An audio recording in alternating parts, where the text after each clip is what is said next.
Brazil Argentina দল support করা যাবে কিনা? ব্রাজিল এবং আর্জেন্টিনার দলের লোকেরা যদি তারা আল্লাহওয়ালা হয়, দিনদার হয়, তাহলে সাপোর্ট করবেন। আর যদি আল্লাহওয়ালা দিনদার না হয়, তাহলে তাকে সাপোর্ট করা জায়েজ আছে? জায়েজ নাই।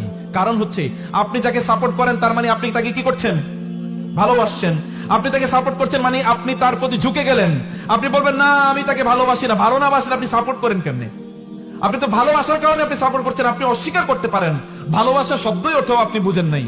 আপনি তো সাপোর্ট করছেন ভালোবাসার কারণে, আপনাকে খুব পছন্দ। পছন্দ আর ভালোবাসার মধ্যে পার্থক্য কি?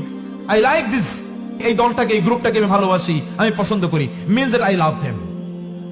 আর যে যাকে ভালোবাসবে কিয়ামতের দিন সে আনতা মা মান আহবাবতা, তুমি যাকে ভালোবাসো তুমি তার সাথে থাকবে। তাআওয়ানু আলাল বিররি ওয়াত তাকওয়া ওয়া লা তাআওয়ানু আলাল ইসমি ওয়াল উদওয়ান। এক নম্বর কথা। দুই নম্বর কথা হচ্ছে তারা যে কাজগুলো করে, এই কাজগুলো করার জন্য কি আল্লাহ তাআলা মানুষকে বানাইছে? আচ্ছা, ফুটবল খেলার জন্য আল্লাহ তাআলা মানুষকে বানাইছে, এই কথা কারা কারা বিশ্বাস করেন? একজনও বিশ্বাস করি না। আল্লাহ তাআলা কি কারণে বানিয়েছেন? ওমা খালাকতুল জিন্না ওয়াল ইনসা ইল্লা লিয়াবুদুন আফা হাসিবতুম আন্নামা খালাকনাকুম আবাসা ওয়া আন্নাকুম ইলাইনা লা তুরজাউন। তোমরা কি মনে করছো তোমাদেরকে খেলাধুলা করার জন্য আমি বানিয়েছি আর তোমরা আমার কাছে ফিরে আসবে না? আপনার কি মনে হয় না যারা এই কাজগুলো করছে তারা আল্লাহ তাআলা যে মিশন দিয়ে তাকে পাঠিয়েছে এই মিশনের বিরোধিতা করছে? বিরোধিতা করলে আপনি তাকে সাপোর্ট করেন কিভাবে? দুই নম্বর কথা।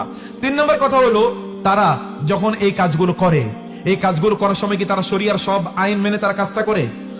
শরিয়ার আইন মেনে কাজ করে? একজন মুসলিম পুরুষের জন্য কি টাকনুর উপরে কাপড় খোলা কি তার জন্য জায়েজ আছে? তার সতর কতটুকু? এতটুকু তো তার সতর। যতক্ষণ তার এই টাকনুর উপর কাপড় থাকবে ততক্ষণ কয়টা কবিরা গুনাহ হবে?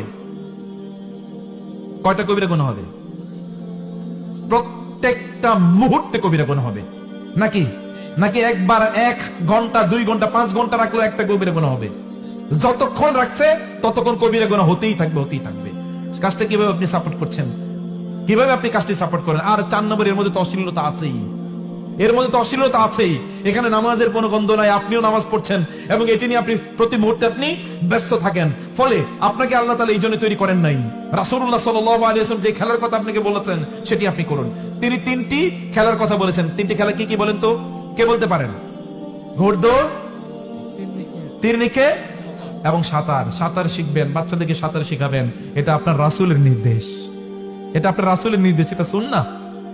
এটা করবেন ইনশাআল্লাহ, এটি আপনারা করেন ইনশাআল্লাহ।